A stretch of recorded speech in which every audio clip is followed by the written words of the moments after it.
नमस्कार. मी अरविंद विठ्ठल कुलकर्णी. अधोरेखितचा आजचा विषय आहे फडणवीस येथेच राहणार आहेत.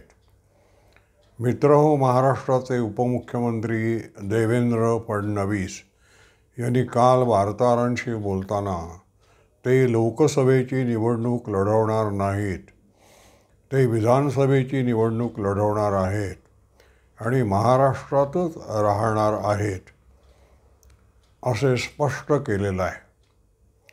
थोडं अतिशयोक्तीनं बोलायचं किंवा आचार्य अत्र्यांच्या भाषेत बोलायचं तर गेल्या 10,000 वर्षात इतकी चांगली बातमी मी ऐकलेली नाही. फडणवीसांच्या नेतृत्वाचा लाभ विशेषत्वानं महाराष्ट्राला मिळणार आहे. काय आहे फडणवीसांची गुणवैशिष्ट्य आणि यात आनंद मानण्यासारखं काय आहे की ते महाराष्ट्रात राहणार आहेत? फडणवीसांचं सगळ्यात मोठं वैशिष्ट्य म्हणजे की जे मुख्यमंत्र्यांमध्ये आढळायला पाहिजे पण आढळतंच असं नाही, ते म्हणजे ते ज्या विषयावर बोलतात किंवा कृती करतात त्या विषयाचा त्यांचा अभ्यास पुष्कळसा झालेला असतो. दुसरं त्यांचं वैशिष्ट्य असं आहे की जे महाराष्ट्राच्या फार थोड्या मुख्यमंत्र्यांमध्ये आढळतं ते म्हणजे त्यांचं भाषा प्रभुत्व.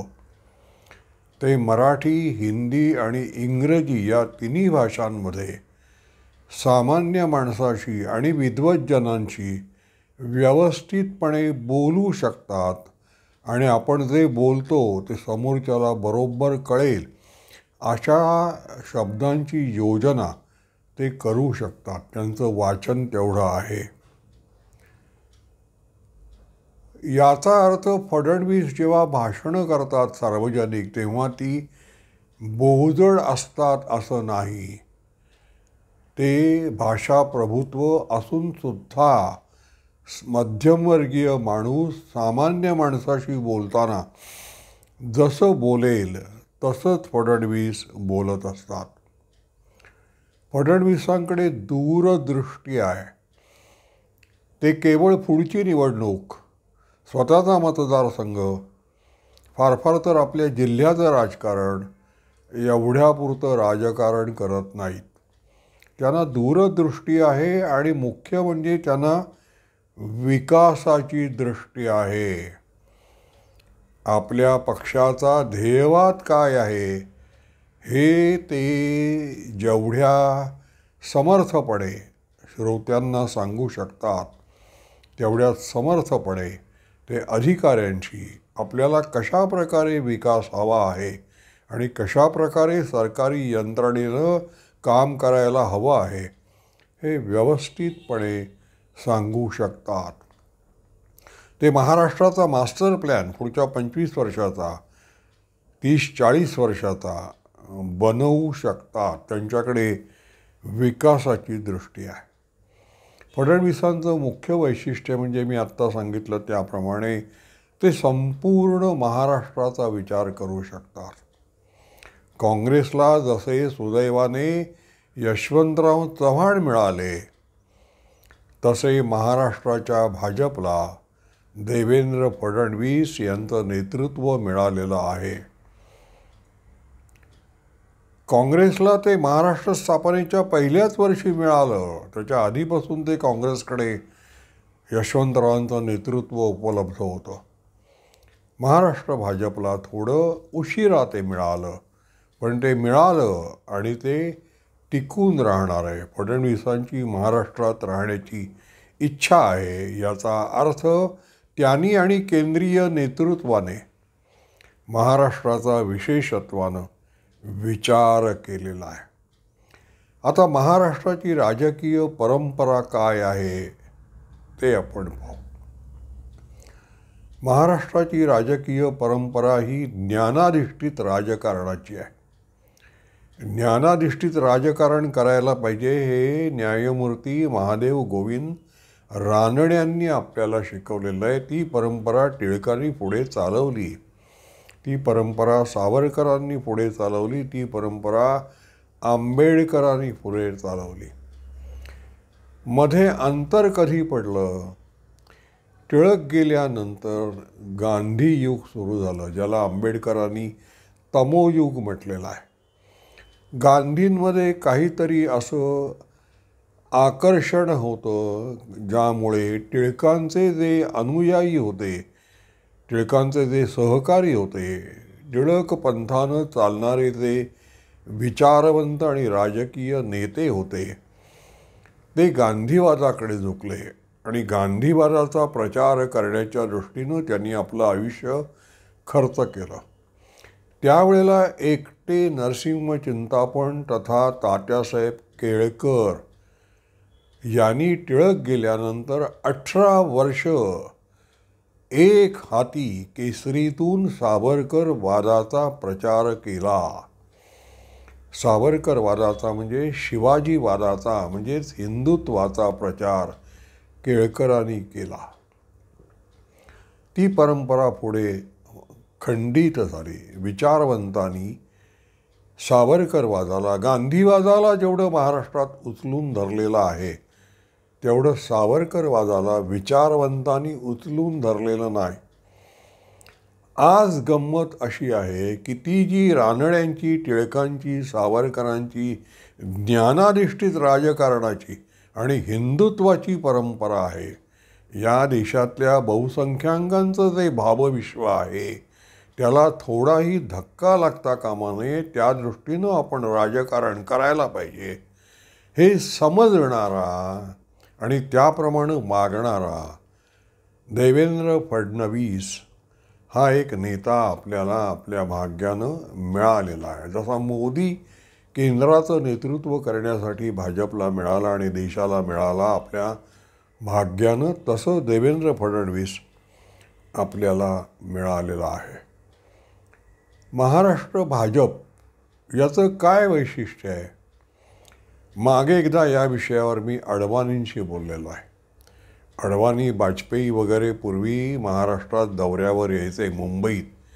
त्याला विमानतळावर पोचवण्यासाठी विशेष पत्रकारांची योजना केलेली असायची, त्यांना सोबत म्हणून त्यांच्याशी गप्पा मारण्यासाठी. माझ्या सुदैवानं माझी योजना त्या चमूमध्ये अनेक वेळा झालेली आहे. तर विमानतळावर वेळ होता आणि मी अडवाणींशी बोलताना त्यांना असं म्हटलं की महाराष्ट्र भाजपचं वैशिष्ट्य काय हो, तुम्ही आम्हाला सांगाल का? पत्रकार म्हणून आम्हाला भाजप समजून घ्यायचा असेल तर कोणत्या दृष्टीनं भाजपकडे बघायला पाहिजे? ते म्हणाले, भाजपमध्ये उत्कृष्ट व्यवस्थापक आहेत. व्यवस्थापनामध्ये हे लोक 100% पारंगत आहेत. म्हणजे त्यांना 2 दिवस आधी जरी सांगितलं की मुंबईमध्ये वाजपेयींची रविवारी सभा घ्यायची आहे, तरी त्या सभेला लाखभर गर्दी जमेल एवढी व्यवस्था ते 2 दिवसात करू शकतात. आणि व्यासपीठ वगैरे छानपैकी उभारून आणि संपूर्ण प्रसिद्धी यंत्रणा राबवून ते वाजपेयींची सभा यशस्वी होईल असं करू शकतात. पण अरविंदजी, एक गंमत आहे की महाराष्ट्र भाजपला अजूनही लोकनेता निर्माण करता आलेला नाही. महाराष्ट्रातून जे नेते झाले ते कामाला अतिशय वाघ आहे, ते आपल्या मतदारसंघाची सेवा चांगली करतात. पण संपूर्ण महाराष्ट्राला आपल्या वक्तृत्वानं जे खिळवून ठेवतील, ज्याच्या मागे त्याचा मतदारसंघ नाही तर सगळा महाराष्ट्र जाईल, असा नेता महाराष्ट्राला अजून निर्माण करता आलेला नाही. तो करायचा आहे. देवेंद्र फडणवीस हा तसा नेता आहे असं मला वाटतं की जो उत्कृष्ट प्रशासक आहे, जो उत्कृष्ट लोकनेतासुद्धा होऊ शकतो असा आहे. महाराष्ट्राच्या राजकारणाची काय वैशिष्ट्य आहेत आणखीन?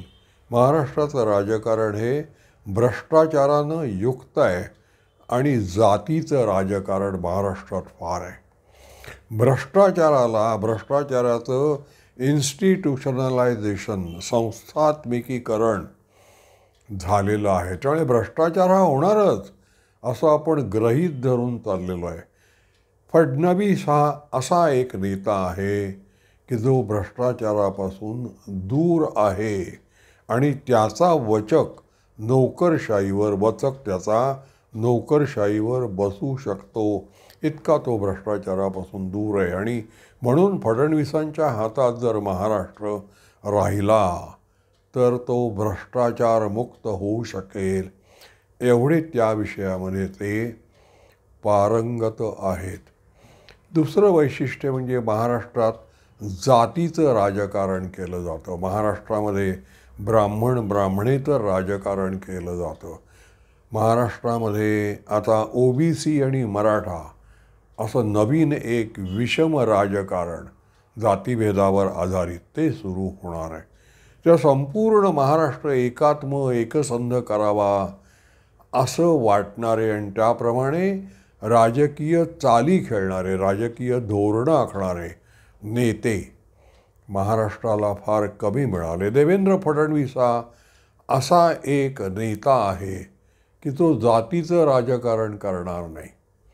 तो संपूर्ण महाराष्ट्राचा म्हणजे अंततोगत्वा असं म्हणता येईल की अंत्योदयाचं जे राजकारण आहे की शेवटच्या थरातला जो शेवटचा माणूस असेल त्याच्या कल्याणाचा, त्याच्या सुखसोयींचा विचार करून राजकारण करण्याची जी क्षमता लागते, जी दृष्टी लागते, जो विचार लागतो, जी कळकळ लागते, आत्मीयता लागते, ती फडणवीस यांच्याकडे आहे. देवेंद्र फडणवीसांचं शेवटचं वैशिष्ट्य सांगतो आणि थांबतो. देवेंद्र फडणवीस मोठे का आहेत हो? ते मोठे त्याला एकमेव कारण म्हणजे त्यांना शरद पवारांचा विरोध आहे. देवेंद्र फडणवीसांच्या हातात जर महाराष्ट्र राहिला तर पवारांनी निर्माण केलेलं त्यांचं जे साम्राज्य आहे ते फार काळ टिकणार नाही. महाराष्ट्र पवारमुक्त होऊ शकतो अशी भीती बाकीच्या नायकाने माहीत नाही, पण पवारांना ती निश्चित आहे. म्हणून देवेंद्र फडणवीस महाराष्ट्रात राहू नयेत यासाठी पवार नेहमी प्रयत्नशील असतात. पण आता देवेंद्र फडणवीसचं म्हणतात मी महाराष्ट्रात राहणार आहे, त्यामुळे फडणवीस आणि पवार विरुद्ध पवार असं एक मोठं युद्ध, निर्णायक युद्ध महाराष्ट्राच्या राजकारणात आपल्याला पाहायला मिळणार आहे. आणि त्यात फडणवीसांच्या नेतृत्वाचा कस लागणार आहे एवढंच मी आत्ता सांगतो. माझा हा व्हिडिओ आपल्याला आवडला असेल तर लाईक करा, शेअर करा आणि सबस्क्राईब करा. धन्यवाद.